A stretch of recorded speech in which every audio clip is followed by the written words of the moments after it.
Mercedes just released when the W14 livery is coming out, and it will be the 15th of February in 2023, obviously. Now, will we actually get the car? It's possible, but it could also just be the 2022 car with the actual livery put on it. But there is some news on the W14 and why I think they will have a massive comeback in 2023. And the season will not be like anything like 2022, but more somewhat like when they were winning in all these seasons from the past years. The W14, it will be an interesting car, but there have already been some pictures kind of leaked, quote unquote, of how this car will look. Now the picture that's up on the screen kind of makes it seem like the W14 looks like it's going to be some Red Bull. This is false. They've already confirmed that the car will not look anything like a Red Bull. It will look very similar to the W13 with features that will change the way that the chassis looks. So sure, there could be a couple more spots where the chassis comes out a little higher, or they change like how the airflow looks onto it. But the main thing that they want to go for is the floor. And they've been talking about the floor since the 2022 regulations actually came out. They talked about in October of 2021 that the factory was excited to see how they could get the most out of this floor by running the car as low as possible.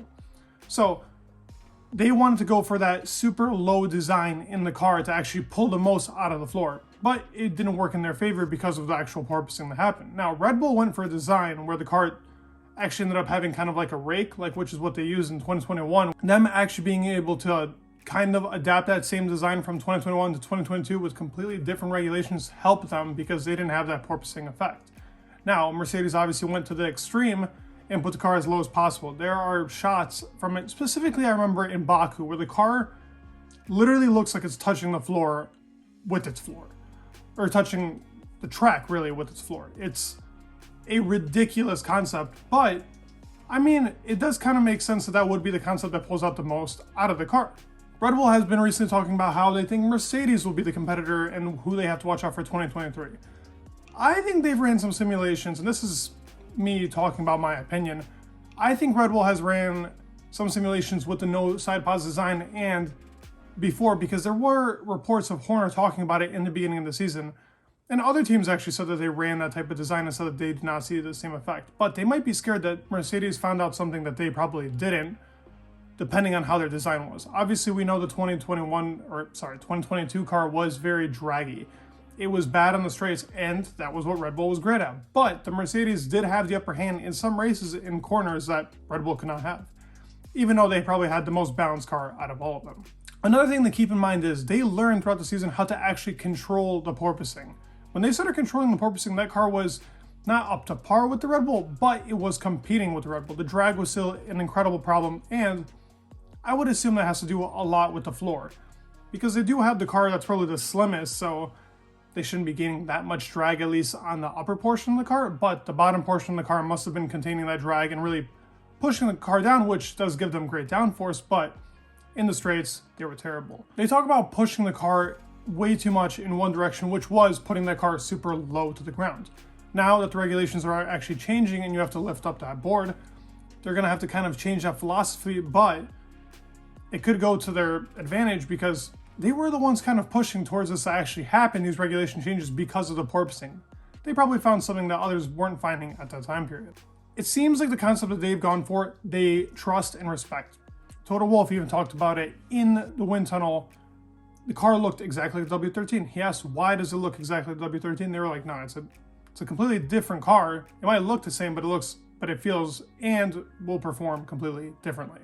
Austin was another big changing point for them in the 2022 season. They added upgrades to the car. They weren't as fast as Red Bull, but they were competing with them on a pretty level base, I would say. They were faster than the Ferrari, who has had a lot more time with that 2022 car to develop. Mercedes realistically only had a car after Austin. They were porpoising all the way up until Austin. They had it in Abu Dhabi too, but that was generated by them. They purposely put on parts in Abu Dhabi to actually generate that porpoising to see, will this add an effect to the car? Will this make the car better? What they've been doing have been tests and simulations for 2023 and actually prepping to actually have that car be incredible in 2023. Reports have also came out about the engine being tuned up and them actually doing a good job on working on the engine being stronger yet again in comparison to what we now have as the Red Bull powertrains, really Honda powertrains. And like I was mentioning, that First report that I talked about with the car looking kind of like a Red Bull design, they're not going with that. They're going still with the zero side pods concept, but the chassis could look different in a couple other spots. As we know, the car looked like it was practically vacuum sealed. They could even do it even more. But they've been known to do this. The 2021 car had it, the 2020 car had it, the 2019 car. They kind of had that engine bump. I expect something like that throughout the whole entire car, just like we did have in 2022. So if you want to think of like how that livery is going to look and how that car was going to look, it will look something similar to what we had from before, where the car looks even more vacuum sealed, because that is what they're trying to go for, as much possible as they can put into the car. Unlike other teams are trying to use it more towards that aero effect. I think that they try focusing on the floor more, just like they said, the W13 looks very similar. The floor will be the big concept, and I wonder if the floor will actually bring them to the top. I do think it will, though, because I think the floor is the most important part of the car. Clearly, it seemed like the floor was the floor for any team this year was getting upgraded the most by far. Aston Martin had 4 upgrades on the floor. Alfa Romeo had 3 upgrades on the floor. Williams only had 1 huge upgrade in the year, but it did focus on the floor as well as everything else. Every other team that I've named, Ferrari almost had 5 floor updates. Red Bull had about 3 or 4 floor updates. Mercedes had like 5 floor updates. So the floor is obviously the key part, and from everything Mercedes is speaking, they will be fast. And I expect them to come back on top where the Mercedes car really belongs, in my personal opinion. With Mike Elliott, the technical director, and all his knowledge of these cars that have been out for the past 8 years that he's been killing it with, I believe this team will come back with Lewis Hamilton taking the top. What are your thoughts on the reports for the Mercedes W14? Do you think this car will be as good as they're putting it out to be?